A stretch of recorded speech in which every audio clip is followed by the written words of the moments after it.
Hi, my name is Brooke Sullivan, and I will be presenting about domestic violence against women.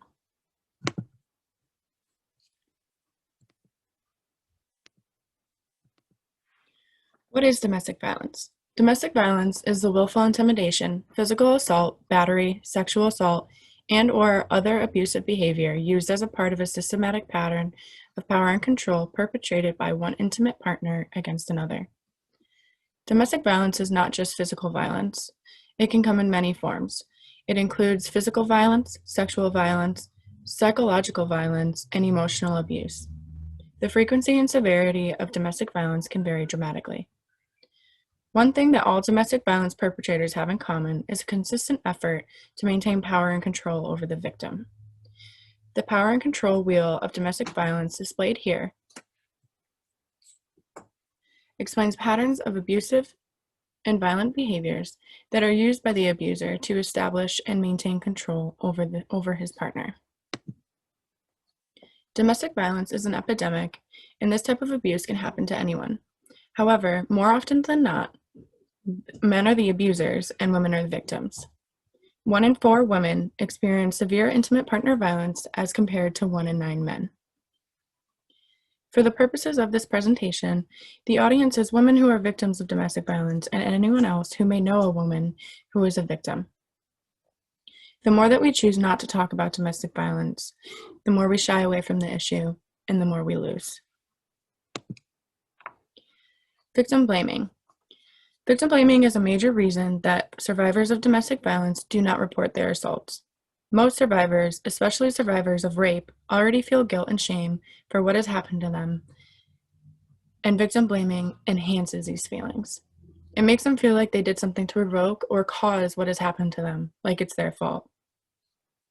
Recently, the feminist movement has established a community of survivors of sexual harassment and sexual assault with the Me Too movement through social media.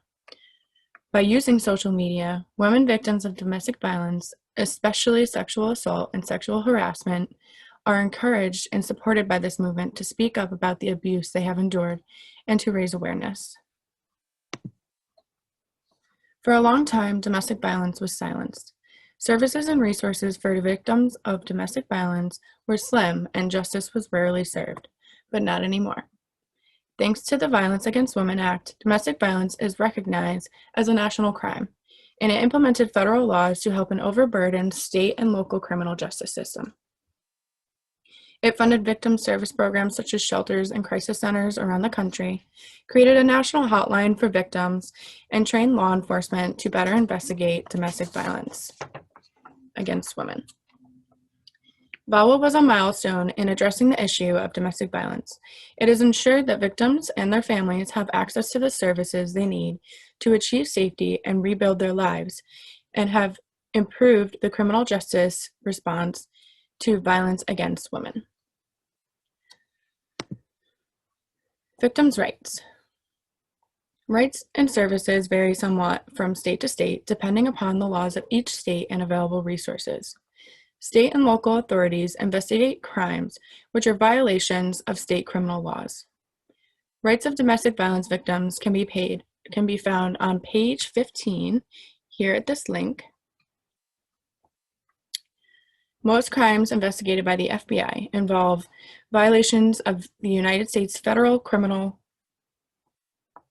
Code. Victims of federal crimes are entitled to specific rights and services according to federal law. Victims of domestic violence who have suffered direct physical, emotional, or pecuniary harm as a result of the commission of a crime are afforded federal rights such as protection from the accused, the right to reasonable, accurate, and timely notification of case-related events, the right to not be excluded from case events, the right to be reasonably heard, the right to confer with the attorney for the government in the case, the right to full and timely restitution, the right to proceedings free from unreasonable delay, and the right to be treated with fairness and respect. State services. Most domestic violence cases are handled by state and local authorities. Therefore, victims can go through agencies such as the National Domestic Violence Hotline and the National Coalition Against Domestic Violence for assistance in finding local help. I've provided a link right here that will lead you to a list of specific resources and services that each state provides for women victims of domestic abuse. Federal services. Through the Victims of Crime Act, OVC funds the VOCA Victim Assistance Program, which provides nearly 3,000 programs all over the country that develop strategies, discuss issues, and make recommendations to prevent and combat victimization of women.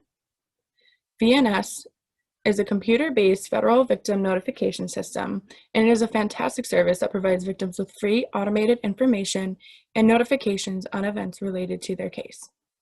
This service may provide a peace of mind to victims of domestic violence by notifying them about events such as hearings that they may speak at, early release, and escape. A 20-year-old man named Stephen Seymour was charged for assault resulting in substantial bodily injury to an intimate or dating partner in Indian country. He was sentenced to 5 years in prison, followed by 3 years of post-release court supervision. He assaulted his girlfriend over a 3-day period by striking, punching, and strangling her. He caused bodily injury to the woman, including cuts, bruises, and a broken nose. This victim will be protected under the 2013 additions to the Violence Against Women Act that protects women on American Indian reservations. As the COVID-19 pandemic continues, Americans are under lockdown orders in order to protect themselves and others around them. However, the home is not always the safest place for everyone. The pandemic has caused major economic devastation, disconnected people from their communities and support systems, and has created widespread panic and stress, which could spark domestic violence where it may not have existed before, and worsening situations in homes where domestic violence is already a problem.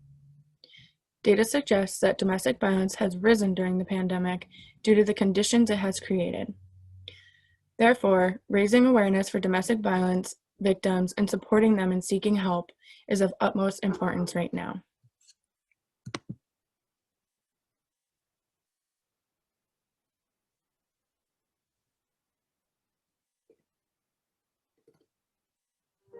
COVID-19 has led to many changes in our lives. Staying at home, coupled with social and economic worries, can increase the risk of experiencing violence in the home. If you know someone at risk of violence, please reach out, support them however you can. Check that it's safe to be in touch. Get information on where they can get help and where they can go if they need shelter, and share it with your networks. In case of urgent need, be ready to call emergency services for help. If you are experiencing violence, reach out for help.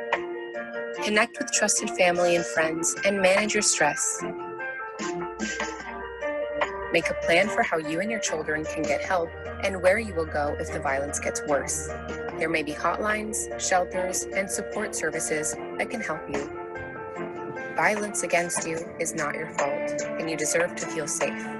Remember, there's never any excuse for violence.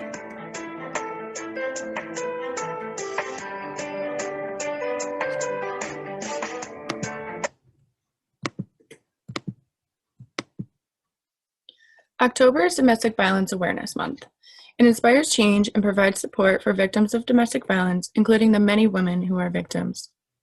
It is recognized through educational events, community gatherings, and support groups.